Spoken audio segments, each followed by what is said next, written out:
Nicole Smith from Blood and Iron Martial Arts, and today we have a very special guest joining us. Not you, Master Assistant.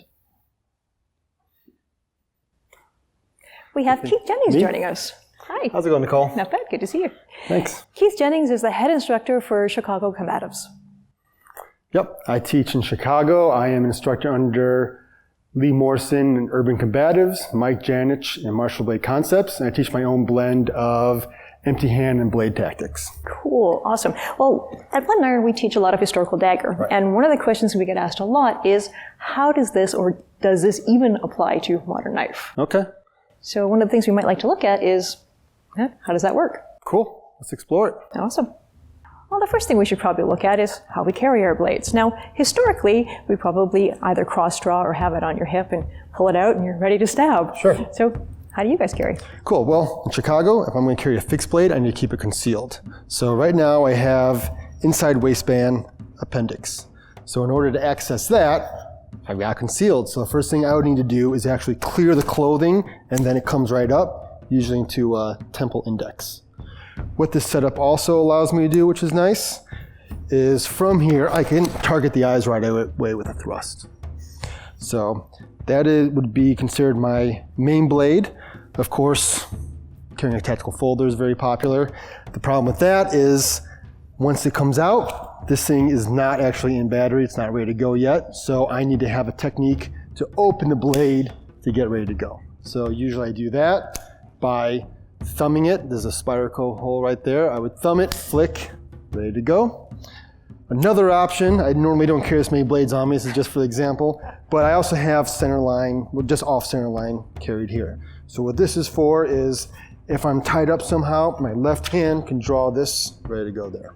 That's pretty cool. So, now, one thing to note, concealed carry may be legal where Keith is from, but please take a note and look into what your local laws are, because they vary from state to state and place to place. Good idea. Let's have a look at some techniques. Now, the first one I like to look at with historical dagger is defending that downward descending strike. We see that an awful lot.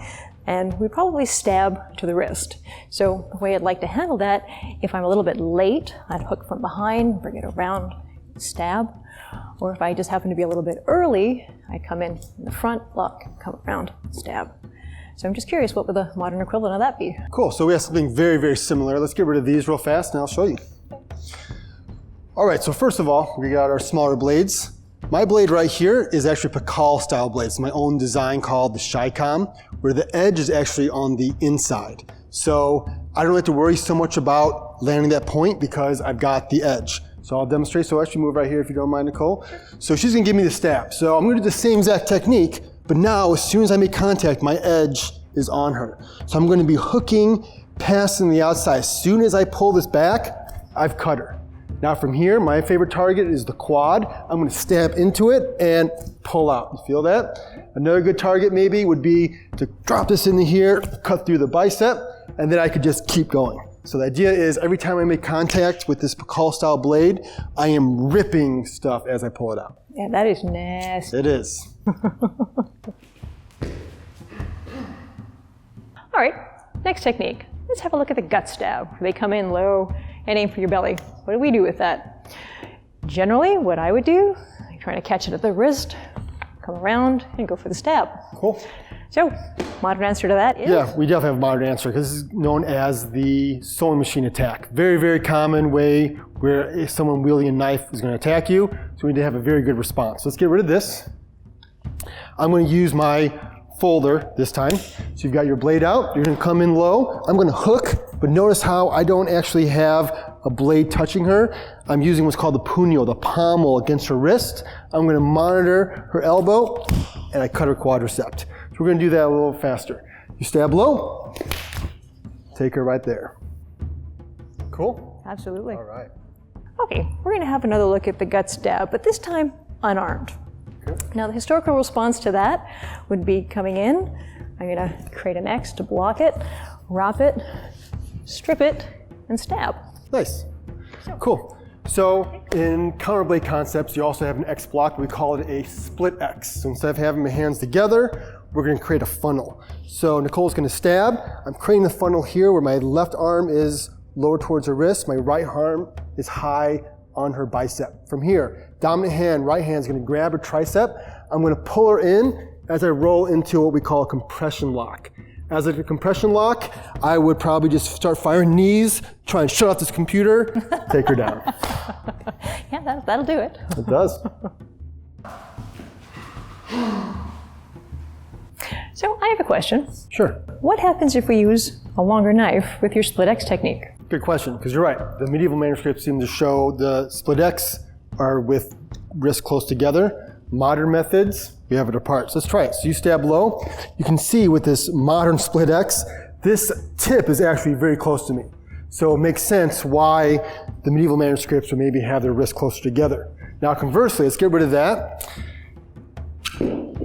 Here's my Shikon Pakal. So if you do the medieval split X, as this comes in, as soon as I make contact, I can draw this back. So you have to worry about the edge a little more. So that's why modern contexts, we like to have our arms split a little bit more, and we make sure we expose the back of the arms. So if you do get cut, I'm out of the fight, my flexor tendons haven't been severed. Does that make sense? Absolutely. Okay. Okay, so we've had a look at the downward descending strike, we had a look at the gut stab. Let's look at a cut. Sure.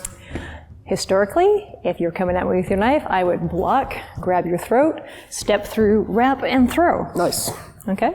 Cool. So modern response, we have something sort of similar. One thing we're worried about with a modern blade is probably a little more sharp. So I don't want to expose my flexor tendons. I'm going to be using the back of my arm. So if I do get cut, I don't lose my ability to make a fist. So Nicole comes in. I'm going to do a two-handed block here. I like two hands, honestly. Notice back of my arm is against hers. Now, when I wrap, I'm going to make a violent index into her neck. My usual response instead of a throw is to shut off the computer. So from here, either knee strikes or index and shots to the back of the head. Just try and shut the computer off, drop her, get out. Make sense? Yep, totally works. Cool. We've had a look at the cut with the empty hand. Let's look at the cut again, only this time I'm able to get at my knife. Okay. So as he comes in with his cut, I'm going to draw, cross my arms, grabbing the blade, bring this down, and stab him in the neck. Nice. So medieval arts have that cross block. For the modern, we're going to do what's called a cruzada. So sort of similar. So we're going to get out our modern blades here. Nicole's going to give me that high line. I'm going to cruzada by taking my checking hand, blocking the outside of her hand as I cut through her flexor tendons. Once I'm on the outside, tricep and quad are my next go-to. So we're going to show it at speed. Sure. So your feet, right there. So we did the cruzada, tricep, quad. Threat should be eliminated by that point. Oh yeah.